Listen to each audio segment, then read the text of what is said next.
I am live and we're waiting for people to join us, especially for, hi Conal, I am waiting for the Jeffrey Street crowd to join us live for an interview, and that should happen any minute now. I'm just going to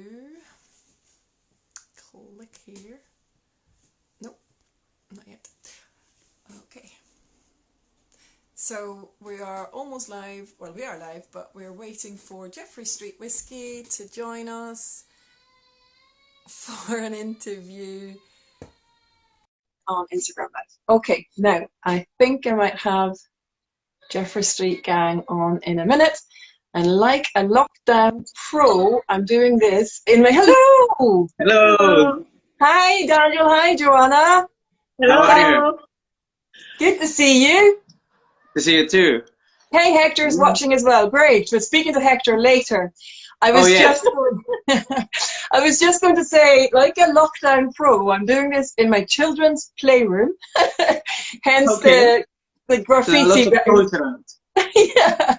And they are sort of in the bedtime routine and will be shouting and screaming in the background, but hopefully not too loud. And we should be able to hear ourselves. I was hoping they were going to be a bit quieter, but fingers crossed, we'll manage. That's fine. We'll give them some whiskey. Because the team at Jeffrey Street is three people. We've got Joanna and Daniel joining us now, but we're also going to go over to Hector at the other half of this interview. So we'll start with Joanna and Daniel just to find out a bit about you guys, and then we'll join Hector after. So again, thank you so much for joining me. And thanks for the invite. Yeah, I thought, it's lockdown. There isn't that much.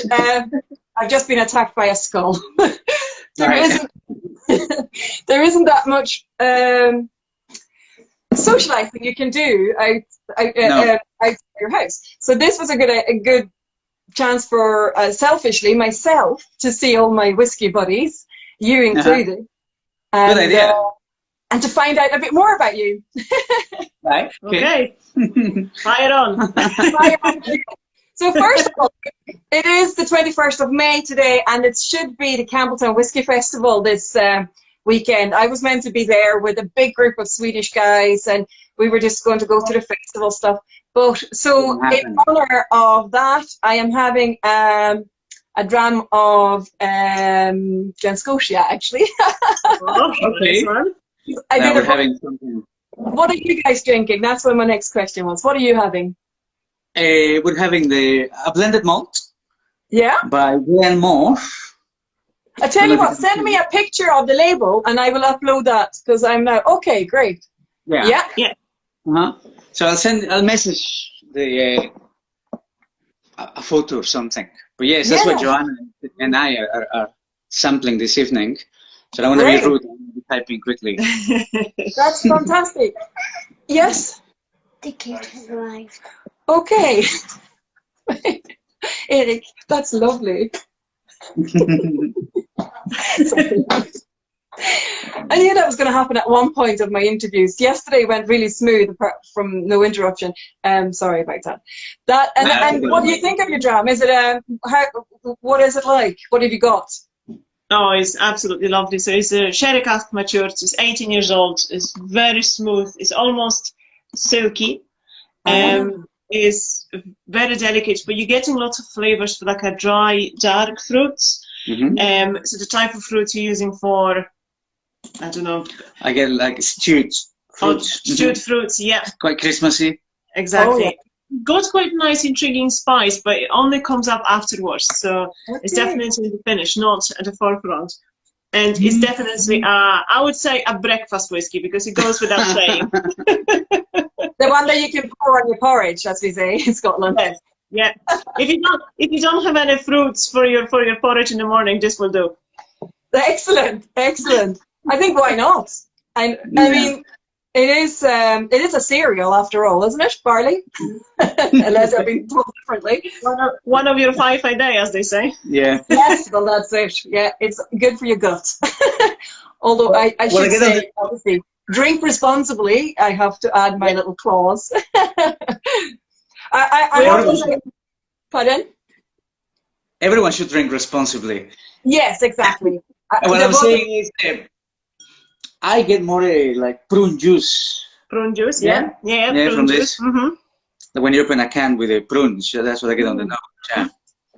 Yeah. But rich, very rich and a long finish, yeah? Yeah, it's very persistent. Yeah, it stays on the palate for a while. It stays for a while, so it's not whiskey that disappears quite quickly. So, like sometimes you drink a whiskey and by the time you put the glass down, the flavor seems to be evaporating, whereas this one, the flavors will definitely linger for a lot longer. Oh, nice. Yeah, and it's quite moist as well. It's not basically a bottle that you open to have a one dram. Half a bottle later, you're still going. Yeah. Danger, danger. Is this something that you have in the shop, or was it just a one-off? I think we do, no? We've got plenty. Yeah, we got a couple of cases, yeah. Jolly Joanna is the one they prove. I can follow the whiskies that I like, I'm afraid, and this one, yes. Great. So I just, I thought I'll try. I mean, I'm not a pro, in case that didn't come across earlier. I'm just having a relaxed chat, and I thought we'll start off a little bit with how we met and how I know you guys. And I think the first time I met you was when I came to your shop with Wien Smokes, and I was doing an in-store tour. And I think I'd been in your shop before as a customer, but not made myself known to you. And then I spent some time in your shop doing Wien Smokes and fell in love with your shop. It's one of these things, like Edinburgh obviously have a lot of beautiful whiskey shops. We're very lucky, we have great whiskey shops, but every shop in itself have its own character, almost like the distilleries, I would say. They all have their own USPs, like their own style. And your shop is really, you go in and it's so elegant and sophisticated. I just love I really love the aroma of tobacco. I don't smoke. I tried smoking cigar at my nana's funeral, and it didn't work because we had a party. Oh. Didn't inhale that well. And that's what I love. When you come into your shop, you get that nice, wholesome tobacco. It's not in your face. It's like lingering, and it's nice and biting. And then you have those beautiful shelves that are just enough whiskey. You know, it's not massively filled everywhere. It's like you're in a living room with a very good taste. Living room. I mean, we're there all the time, so that smell, very often we don't even notice it. So you don't notice anymore, but you've created that atmosphere yourself, and Hector, you've got your leather cities, you've got the lovely tasting area with maps. And I must say, if you haven't yet been to this shop, you should visit it. And I'm telling you, people that are watching now, but also if you're watching this film and when it's coming out on YouTube, definitely pay a visit to them when you're in Edinburgh. It's also a shop that would probably be heavier on the independent bottling. Would I be right? Are you focusing more on independence? Yeah. We try to have a little bit of everything. So selection of whiskies that will attract, whiskey lovers or someone who is getting into whiskey, but focusing more on the independent bottlers, so whiskies that are not commonly available just about everywhere. Yes, and I think sorry. Daniel. Yeah, we find that independent bottlers, often have that rare cask that is unique, that is tasty, and yeah, like I said, it's unique, and you will only find it in some cases in our shop or in Edinburgh. So very good, for a tourist, for a visitor. And there is only so many bottles that came out of that cask, and that's the attractive part in that respect, because you look at the bottle of the label and see, there was only 200 and however many bottles released to the world at large. So it's a little different. Yeah, and it makes sense. I had this conversation with, I was speaking with Mark Davidson, who works at Royal Mount Whiskies yesterday, and I overhear customers coming into his shop all the time asking for a bottle of whiskey that they can't buy anywhere else in the world. We can only buy it here. And you have that because you do the independent bottlings. You can say, well, actually, there was only 250 bottles or 322, and the information is on the label. I like that. I like that you see everything. Yeah. Yeah, like I said, very often that's what sells the bottle, and because we do tastings as well. Very often people can try before they buy. So that, yeah, obviously tastings are not happening at the moment, and they won't happen for see how long. I'm going to ask you a little bit about how you've had to adapt to the current times. But first, I'm curious. I mean, I speak to you often when I'm in the shop, and I figure out but we talk about food a lot, don't we? what we like. And I like you because you are, like me, not native Scottish, but we're still ambassadors for Scotland and whiskey. But we are from the country. So I'm obviously from Sweden. Joanna, you're from Poland? Yes. And Daniel, you're from? Mexico. Yeah. So how do somebody from Poland and Mexico end up in this world of whiskies in Edinburgh? Oh, God. Joanna, do you want to start, or Daniel? I guess it's a series of incidents, happy occurrences, really. I came to Britain, or I went to London, rather, to study. But then when my parents saw my expenses, they thought I was living the high life. They said, oh, we can't keep you there. You're wasting too much money. I'm like, no, I'm just paying rent, you know? So they asked me to go back to Spain, you know, where they were based at the time. And instead of doing that, I came to Scotland. The idea was to spend one summer in Scotland. Oh. And I ended up in a village called Macduff, which is in the middle of... When was you know this, where that Daniel? is? Oh, yeah. Yeah. When was this? Yeah, so I ended up there, and I got a temporary job for like 3-4 months, I think. And then I met Joanna, who happened to be in the same village, and yeah, we just... From all the places we met in Macduff, so, you know... There is a limerick there about a Polish girl meeting a Mexican fella in Macduff. I think if somebody could write it, I would buy that. I think that's great. From all the places in Scotland, you know. Yeah, we met in Macduff. Yeah. Oh, brilliant! And Joanna, how did you end up in Macduff? Oh, well, I had a friend who was working in Macduff, and she offered. Well, it wasn't an offer really. She said, "Well, listen, if you want to come for a summer, because back then I was studying and working in Poland." And I had a 3 months break in between studies. So if you want to come over and do a little traveling, you're more than welcome to stay with me. And that's how I ended up in Macduff. So I originally came in for 3 months, and 15 years later, I'm still here. What a great story. I love Hector's comment. He says that's so romantic. Yeah, I can imagine him sitting there and thinking, oh, those two again.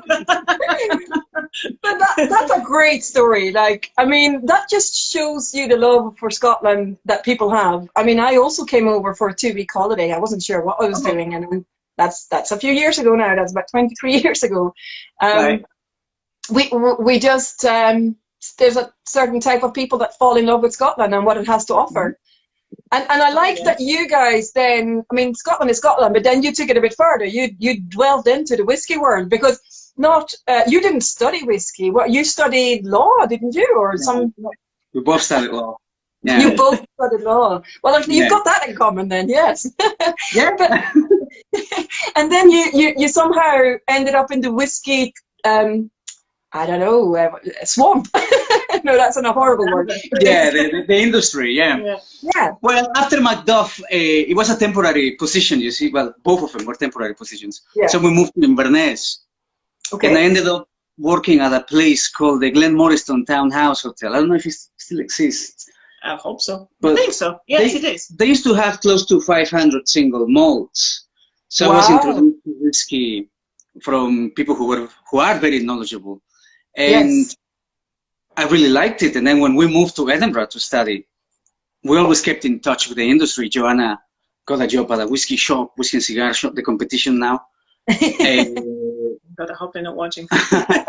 I used to work weekends at a bar, so always kept in touch. And then after we completed our studies, realized I think whiskey and cigars are more fun than divorces and selling houses. So we just went for it.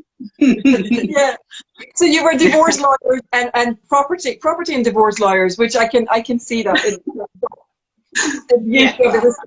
Well, the firm where I worked did a bit of everything, you know, but there were a few nasty divorces, and I'm like, I don't want to do this. Yeah. No, I understand. So So you're now established on the whiskey map in Scotland, having your Jeffrey Street Whiskey and Cigars. And when did you open? When did you open the shop? December 2014. Mm-hmm. December. Oh gosh, so that's 7 years already. Well, because you don't really count that December. It was pretty much learning curve, as you want to, if you want to call it that way. So yeah. And also because initially when we opened in December, we didn't get alcohol license straight away. So we started as a whiskey shop, but without whiskey. So technicalities. Yeah. Do you know what challenges are there to try you? That it builds character.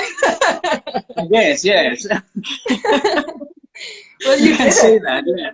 You got your license and you got your shop up and ready. And was it always meant to be a cigar and whiskey, or was it just one or the other? Or I mean, from the start, we planned it to be a spirits and tobacco shop, right?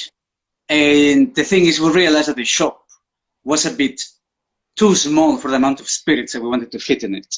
Yeah. So we realized, look, we're in the Royal Mile.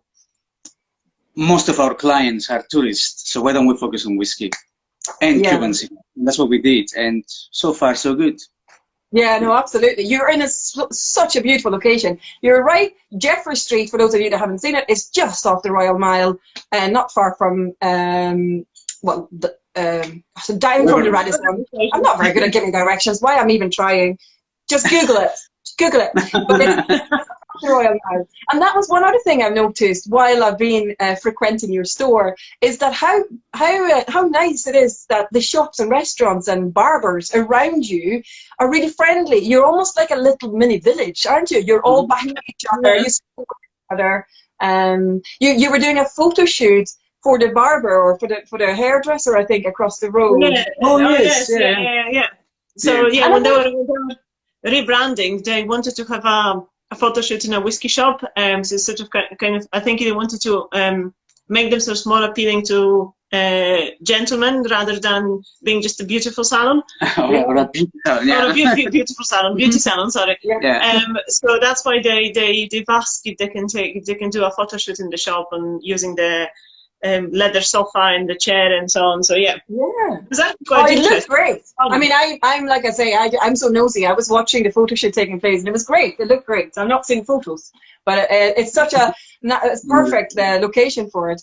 So, but that street there, Jeffrey Street.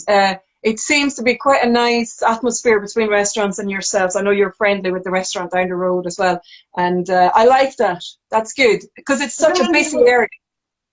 I think we finally just got to the point where we pretty much know everybody. A couple of exceptions in the area, so it's actually very nice because now we can, often when we go to the shop in the morning, we just meet our neighbors, so a restaurant owner or another fellow shop owner, and it's nice. Yeah. If you need something, might be a small thing, but you can just pop in next door, so it's nice.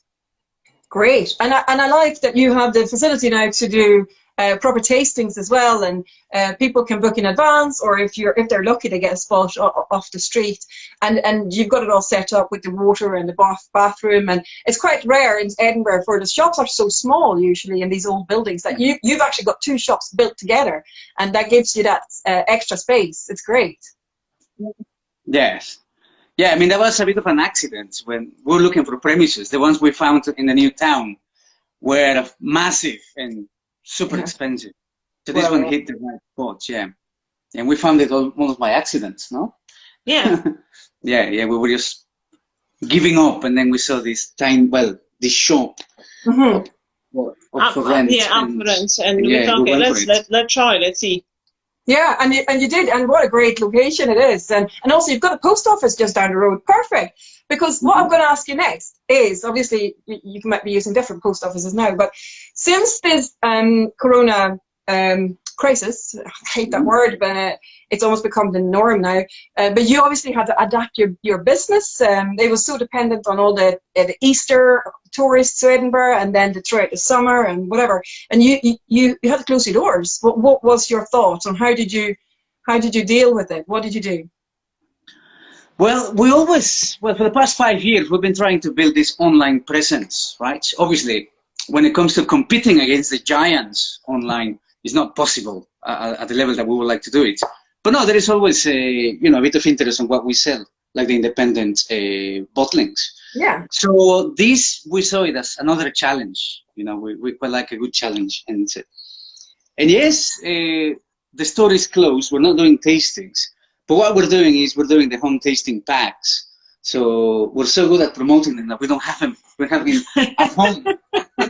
Promote them. Home tasting packs is the new black. Everybody's doing it. Yes, yeah. Great.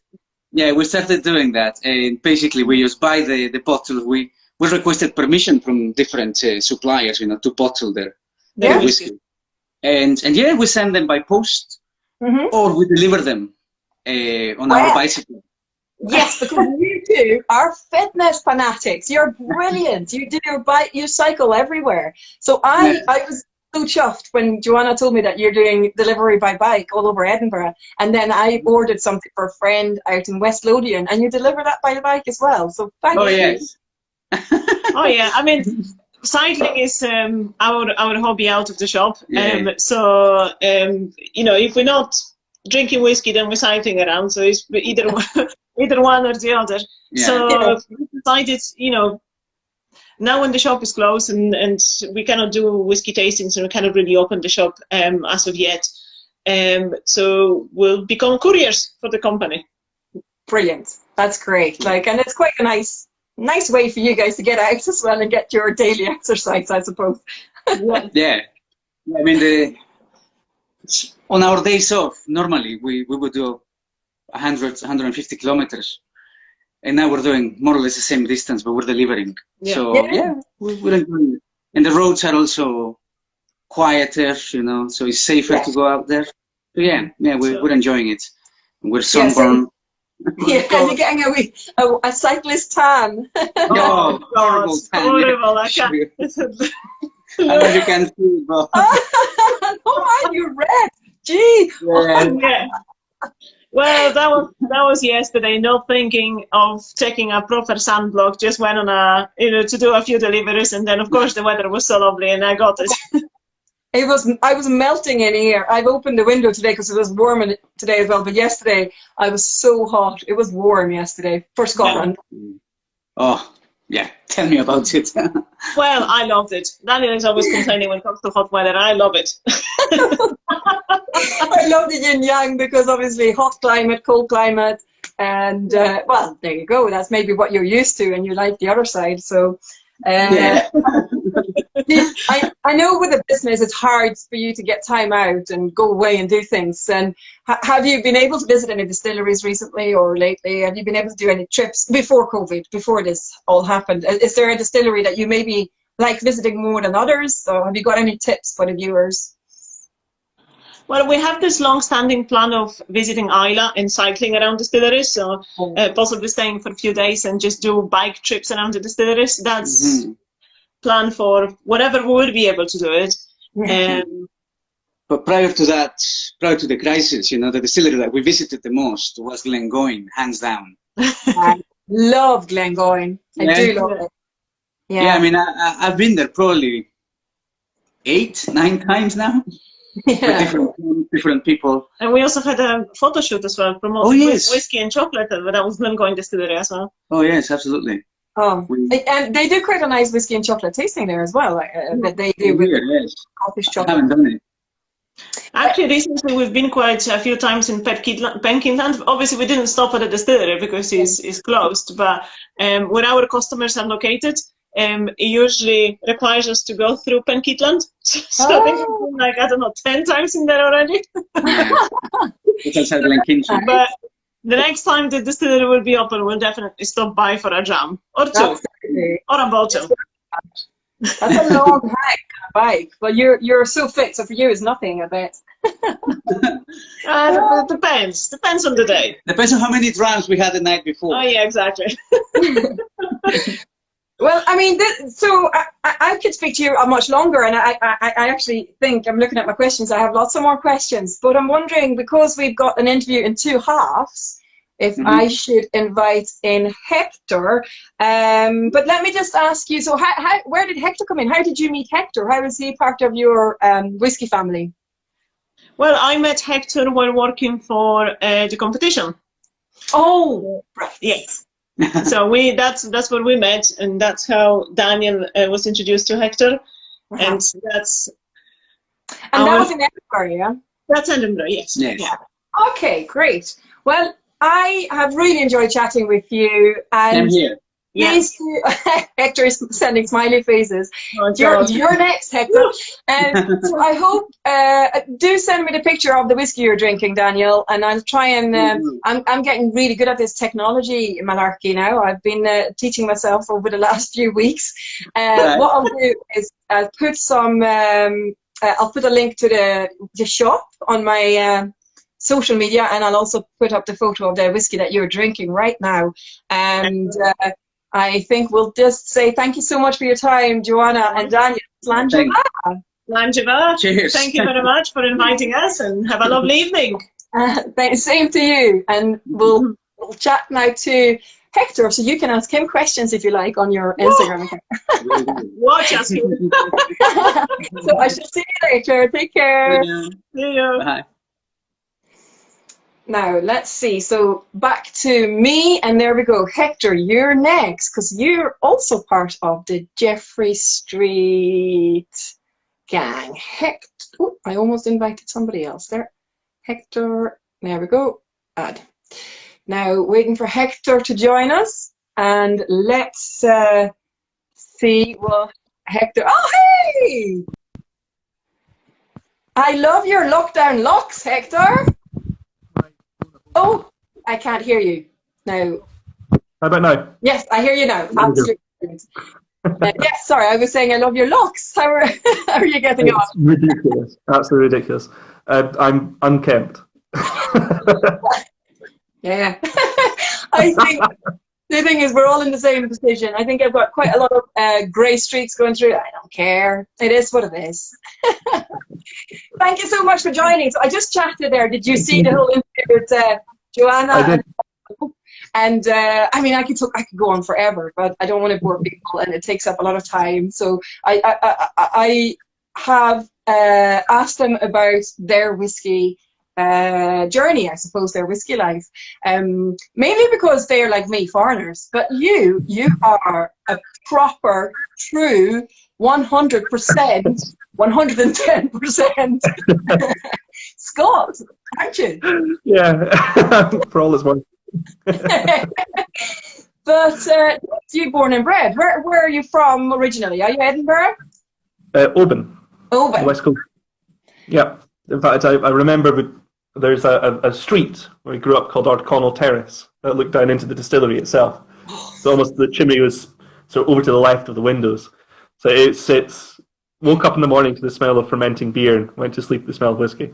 Well, so you basically by osmosis. Yeah, it ruined my early liver, and now I'm destroying my later liver.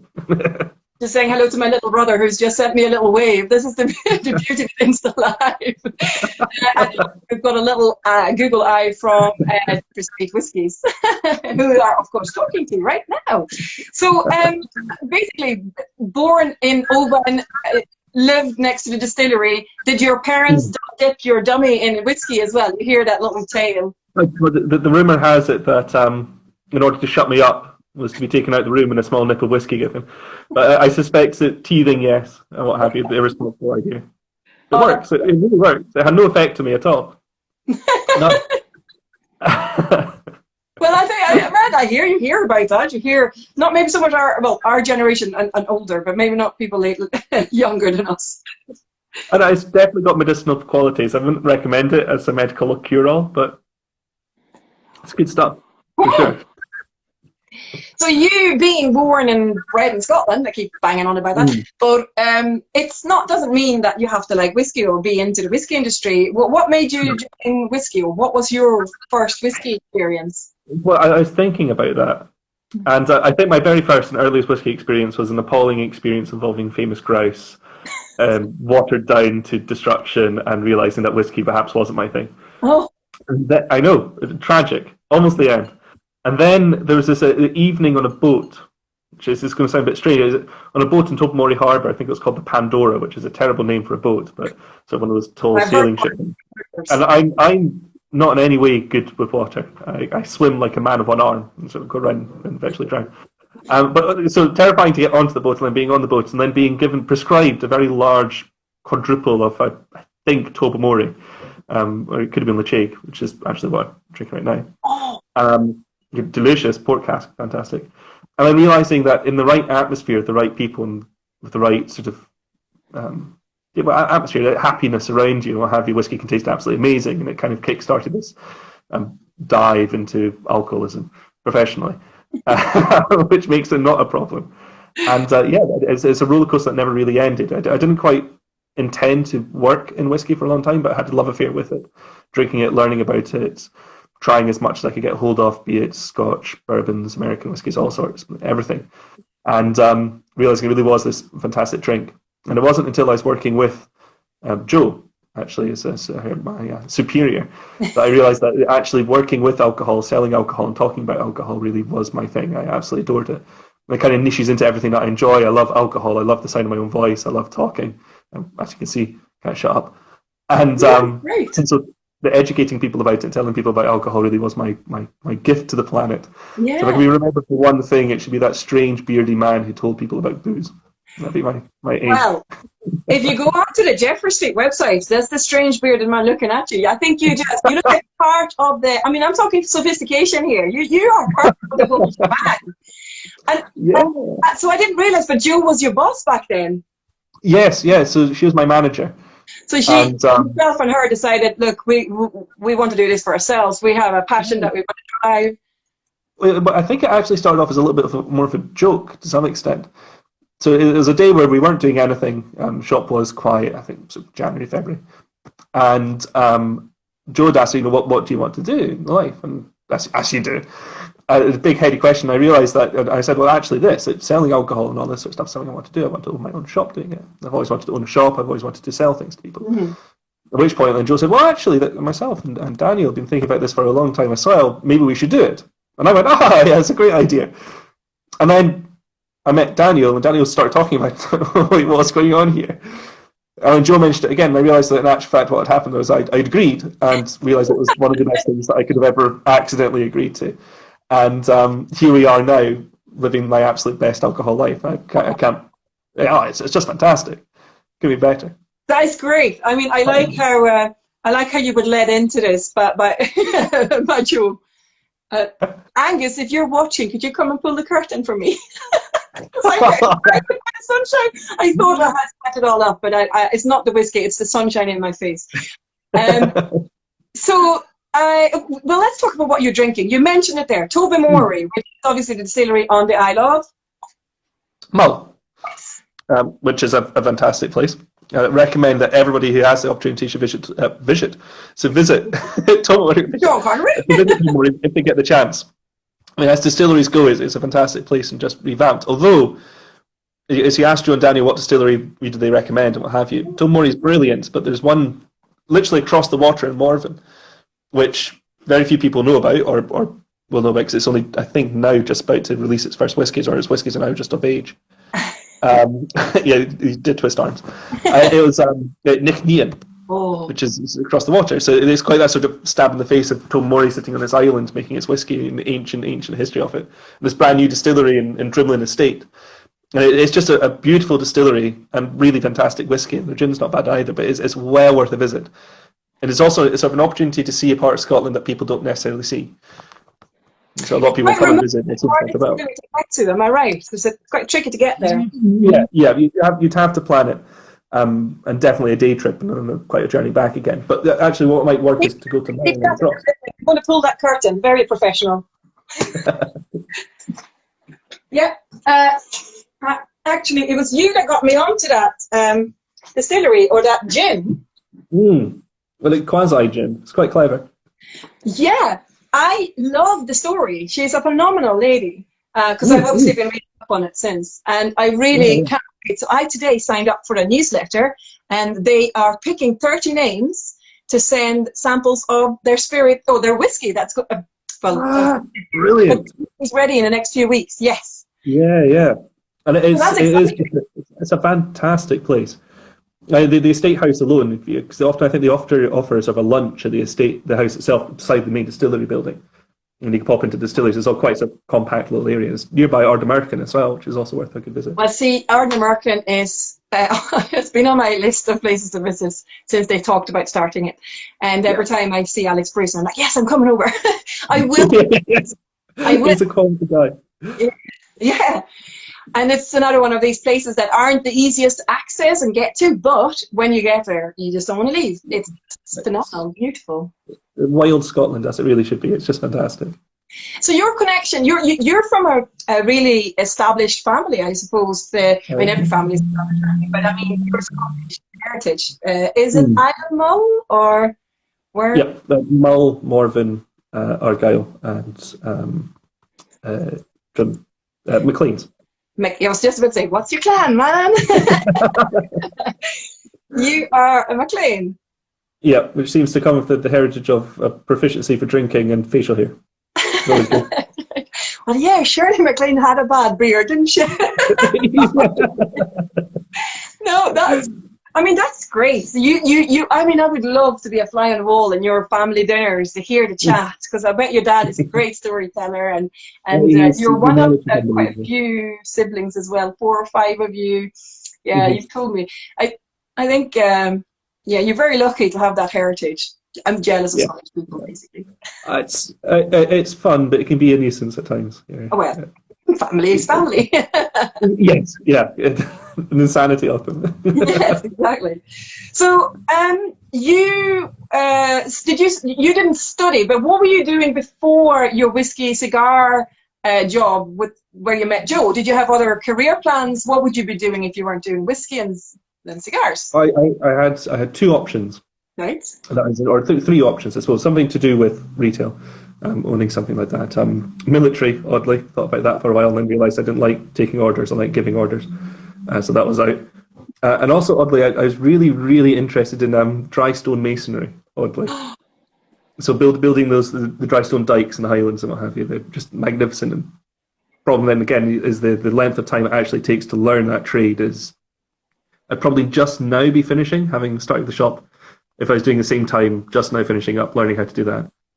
Enough to be able to do it by myself in somebody else's property. Like 7 years, you reckon it's the... Yeah, 6 years. I mean, you think putting a wall up is easy, but putting a wall up without any form of mortar or anything to fasten it in place other than the fact it's a wall, which makes them brilliant. It's like Macallan Distillery. It's a building because it hasn't fallen down, but it hasn't fallen down because it's a building.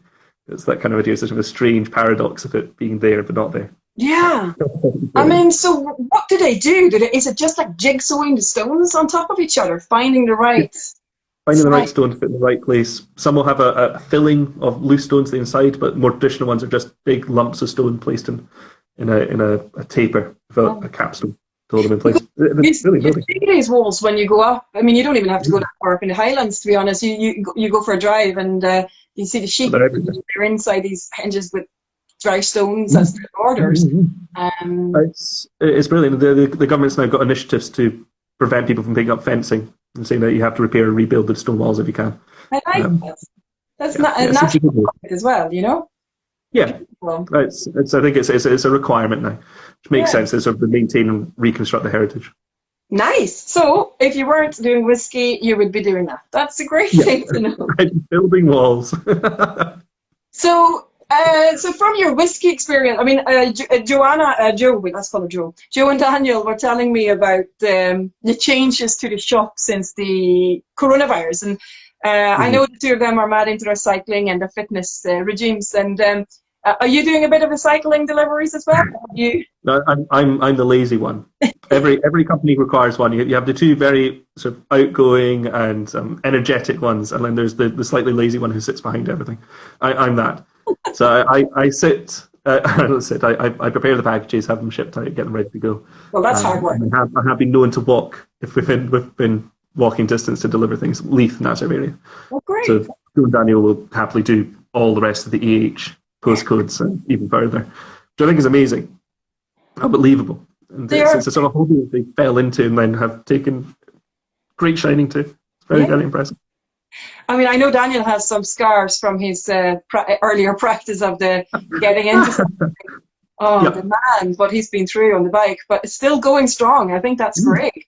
It's an amazing ability to get back up and just carry on. It's that point with Hector, you should go cycling. And then I realised that not 2 days ago he'd lost his entire helmet in pieces, having fallen off his bike, and thinking, well, maybe not. I've got a big head and not many helmets fit it. Which is another problem. Well, no, you shouldn't go. I think that sounds dangerous. So we've got the whiskey side of the business, but I know you're really quite clued up on, obviously, the cigar side of things as well, and the tobacco. How does that fare? Would you say you get two types of customers? Do they buy either or do you get the ones that come in and go, oh, what cigar goes with this whiskey? You have three kinds. You have I'm already knowledgeable about tobacco, but don't know anything about whiskey. I know a lot about whiskey, but don't know too much about tobacco. And then you have the I know everything kind of group. And that works quite well, which tend to not know much, but we don't say that. And it's they kind of go hand in hand. It's that sort of strange idea that it was kind of a terrible way to put it, but narcotics encourage narcotics. So people who drink will socially smoke if they don't normally smoke, or might have a cigarette without realizing it. And again, people who smoke tend to think, well, I might have a drink with it, and that sort of thing. So they kind of go hand in hand. The trick is to have the right tobacco to go with the right alcohol. Yeah. So cigars pair very well with whiskey, so does pipe tobacco. Even snuff, if you're indoors, the right tobacco will go right well with the right whiskey. And it can enhance smell, it can change the way that you perceive taste. Which is quite nice.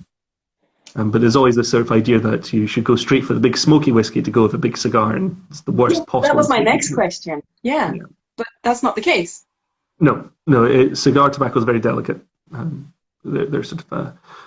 I describe it as it's like an ethereal smell that you're getting from it. So if you obliterate that with peaty smoky whiskey, you're not going to much. It's not to say that some smoky whiskies won't go well with tobacco, but it's reality. What I recommend is you have a sort of more of a mild light Speyside or a rich Highland whiskey, as opposed to something West Coast and smoky. You want to go something more licorice and fruity, nutty. Yeah. Nutty flavours always be better with tobacco than anything else. I absolutely love that side of the bowl where you've got all the jars. It's like squeaky jars. And you just bring them down, open the lid up, and the aromas are fantastic. There was a caramel one once, and they're all, like, I can still remember them now. You could have the most anti-smoker in the shop, and they'll smell it and go, oh, actually, that smells quite interesting. Which you go, no, it's not for you. Leave this place. Well, like I said, I'm not a very good smoker at all. I don't know how to. And but I enjoy obviously aromas and nosing things. I mean, I've been known to nosing water before drinking it. I think it's just a habit. Well, no, but waters have smells. Yes, I do. I completely agree that different waters. London water, for instance, is the worst stuff that I've ever consumed in my life. It's tragic. Yeah. If you live there, you don't realise it, I suppose. But coming from Scotland, particularly Edinburgh, where water is particularly good, and then going to another location, really anywhere, even Glasgow. Yeah. Well, I tell my Swedish friends and family that Edinburgh water is classed as a very good type of water, or a very good class of water.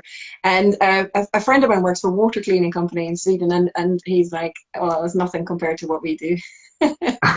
So I think they do have less populated areas, and especially where I'm from, and therefore the water has got much of a smell. But I like Edinburgh water. I think it's okay, and I agree with you. Wouldn't drink the London water from the tap. No, that's tragic. Great. Right. So I was going to ask you, have you got any crazy customers? Like, you don't have to name anybody, but you've got such an eclectic range of people that come into your shop. I've been in there so many times, and you really do. Yeah. What's the craziest request you've ever had? Actually, have you had anything mad?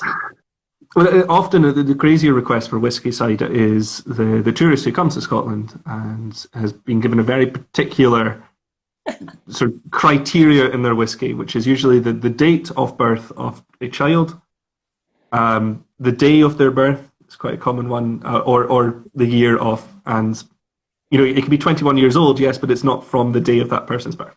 and that sort of thing. So, and they get very, very quite irate if you can't find it. I've been to 13 shops all over Edinburgh, and I can't find a single whiskey that fits my criteria, which would normally, to me, mean that your criteria is a bit ridiculous. But you apologise and say, "Oh, well, I'm sorry, but you could try," and then you sort of offhand them onto somebody else's shop. You should try the Cadenhead shop down the road. It's a great place called Royal Mile Whiskies. It's funny because every time I'm in the shop, there's somebody coming in with I had a son on the 1st of whatever of this year. And you know the question, have you got a whiskey from that? And then it's like a panic. Yeah. I really hope it's not just us, that everybody else suffers the same problem. I'm pretty sure it happens everywhere. And if they're going to find it anywhere, actually, your shop would probably be it because of your... Yes, that's the strange thing. It's the strange and quirky is what we tend to stock. And as Joe and Daniel said, we lean more towards the independent bottlings and what have you, but I actually feel more that we lean towards whiskies that we ourselves find ridiculously interesting. Yeah, well, that helps. It's the more exciting things because we like to talk about them, so we're more likely to sell them. So if you're given between something that will sell or something that will sell but might take a little bit longer but is far more interesting, we'd go for that whiskey over the more sort of high-class demand stuff, which I quite like. And the other thing you do, you have a stonking gin selection. I love that end of your shelf there. So that's where I find gins that I have never heard of before, and they could be Scottish, and you just never knew, and it's great. There's so many. I mean, our selection, whilst extensive, is I'd say minor in the strange miasma of whiskey or gin that's arrived everywhere. Yeah, it's amazing stuff. But and again, more unusual ones, more exciting. I mean, you have.